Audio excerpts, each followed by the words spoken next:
India's fight for independence.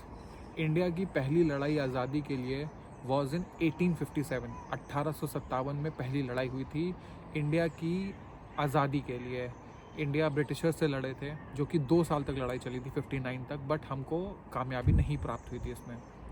उसके बाद जब भगत सिंह को फांसी दी गई, तब भी एक दोबारा ये लड़ाई हुई थी ब्रिटिशर्स के अगेंस्ट कि ब्रिटिशर्स हमारे देश को छोड़ के जाएं। लेकिन आप बताओ, 1947 में कोई लड़ाई नहीं हुई थी ब्रिटिशर्स के अगेंस्ट।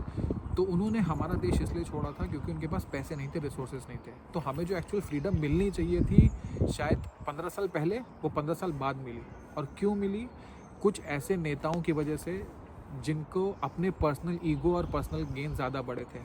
अनफॉर्चुनेटली हम एक ऐसे देश में रहते हैं जहाँ हम राम को तो क्रिटिसाइज़ कर पाते हैं, बट गांधी को क्रिटिसाइज़ नहीं कर सकते हैं, क्योंकि ये बहुत ही गलत होता है। ये कंट्री एक ऐसी है जिसको शायद गुलामी की आदत पड़ गई है। पहले हम पे मुगल्स ने राज किया, फिर हम पे ब्रिटिशर्स ने राज किया, और जब फाइनली ये दोनों लोग गए तो हमने एक परिवार को इतना इजाज़त दे दी, इतनी छूट दे दी कि उन्होंने अपनी पावर का यूज़ करते हुए इस कंट्री को अपनी पर्सनल प्रॉपर्टी बना ली, और जैसे मन किया वैसे यूज़ किया।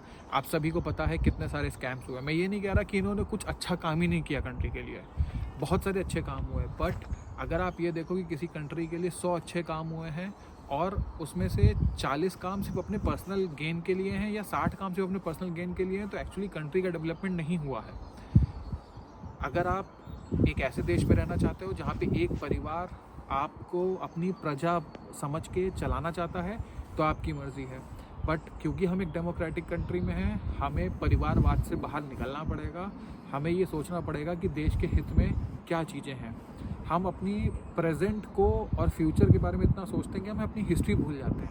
लेकिन अगर हम अपनी हिस्ट्री पे ध्यान देंगे ना, तो और हमको अगर अपनी हिस्ट्री के बारे में सच्चाई पता होगी, तो हमारा प्रेजेंट भी अच्छा होगा और हम फ्यूचर और अच्छा बना सकते हैं। मैं आगे बहुत सारे ऐसे टॉपिक्स उठाऊंगा जिन पे बात करना बहुत ही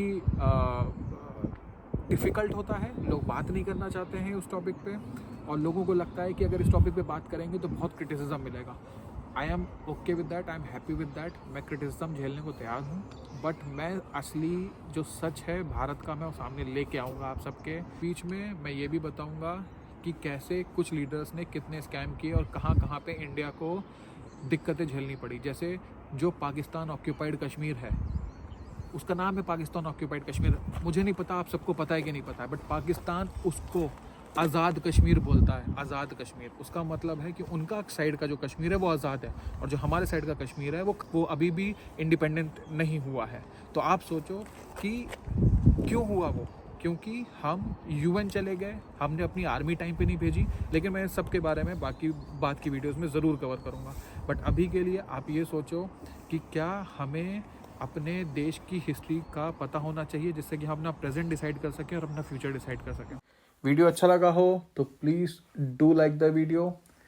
if you want to see more videos like this, please do subscribe to the channel. हम बहुत ही जल्दी एक नए वीडियो के साथ मिलेंगे, फिर से इंडिया की हिस्ट्री के बारे में बात करेंगे, उनके फैक्ट्स के बारे में बात करेंगे। सो स्टे ट्यून्ड, मिलते हैं अगले वीडियो में।